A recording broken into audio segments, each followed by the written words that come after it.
ഇതേപോലെ തന്നെ സഹോദരി ഒരു ചോദിച്ചിട്ടുള്ള ഭർത്താവ് ഭയങ്കര ദേഷ്യക്കാരാണ്, എന്തു പറഞ്ഞാലും ദേഷ്യപ്പെടുക. 1.5 വയസ്സുള്ളൊരു കുട്ടിയുണ്ട്. സഹോദരൻ്റെ ചോദ്യമാണ്.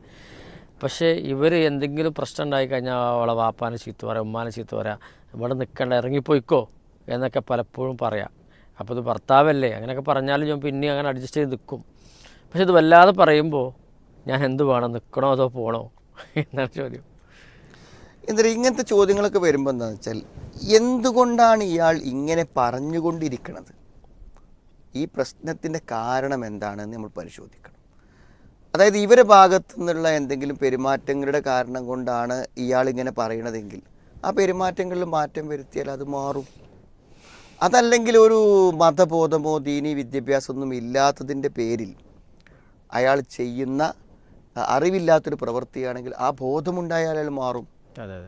ഇനി അതല്ല, അയാളുടെ ജീവിതത്തിൽ എന്തെങ്കിലും വിഷമങ്ങളോ ബുദ്ധിമുട്ടുകളോ കാരണം അദ്ദേഹത്തിനുണ്ടാകുന്ന മാനസികമായ വിഷമങ്ങൾ പ്രകടിപ്പിക്കാൻ അയാൾ സ്വീകരിക്കുന്ന ഒരു ആശ്വാസ വഴിയാണ് ഈ ഭാര്യനെ ഇങ്ങനെ ബുദ്ധിമുട്ടിക്കുക എന്നുണ്ടെങ്കിൽ അത് മാറുമ്പോൾ അത് മാറും. അപ്പോൾ എന്താണ് ഇയാളുടെ ഒരു ശരിയായ പ്രശ്നം എന്ന് മനസ്സിലാക്കിയിട്ടാണ് നമുക്കതിനെന്ത് ചെയ്യുക, പരിഹാരം ഉണ്ടാക്കാൻ പറ്റും.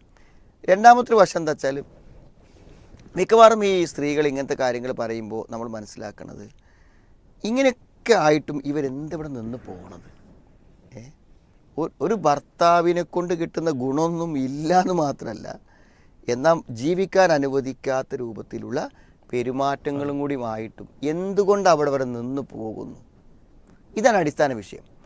അതുകൊണ്ട് എന്താ വെച്ചാൽ, എന്ത് പ്രശ്നം ഉണ്ടെങ്കിലും ഇവൾ ഇവിടെ തന്നെ ഉണ്ടാകും എന്ന് മനസ്സിലാക്കുമ്പോഴാണ് എന്ത് ചെയ്യണത്, ഈ നിരന്തര പീഡനങ്ങൾ നടക്കണം. അപ്പോൾ സ്വാഭാവികമായി എന്താണ്, നമുക്ക് നിന്ന് പോവാൻ പറ്റില്ലെങ്കിൽ നമ്മൾ നിന്ന് പോവാതിരിക്കണം. അപ്പോൾ അതിന് പരിഹാരം ഉണ്ടാവും.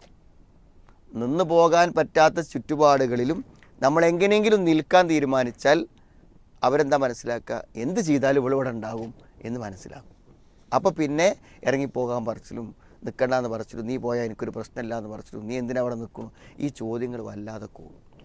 ചിലപ്പോൾ ഒരൊറ്റ ചോദ്യത്തിൽ നമ്മൾ എന്ത് ചെയ്യാണ്, തെറ്റൊന്നും വേണ്ട, പിണങ്ങൊന്നും വേണ്ട, നമ്മൾ ചിലപ്പോൾ എന്താണ് മാറി നിൽക്കുമ്പോൾ ഒരു 15 ദിവസം നമ്മളെന്താണ് മാറി നിൽക്കും. എനിക്ക് ചെറിയൊരു കുറച്ച് വിഷമങ്ങൾ, മനസ്സിലൊരു വിഷമമൊക്കെ തോന്നുന്നുണ്ട്, ഞാൻ 15 ദിവസം റെസ്റ്റ് എടുത്ത് വരാമെന്ന് പറഞ്ഞ് ഇനി സ്വന്തം വീടില്ലെങ്കിൽ ഒരാങ്ങളുടെ വീട്ടിലെങ്കിൽ ഒരു 15 ദിവസം പോയി നിൽക്കുമ്പോൾ ഇവർക്ക് മനസ്സിലാവും. ഇതെന്താ പറയുക, ഇവരുടെ ഒരു കാര്യത്തിനും ഒരു മുടക്കം ഉണ്ടാവില്ല.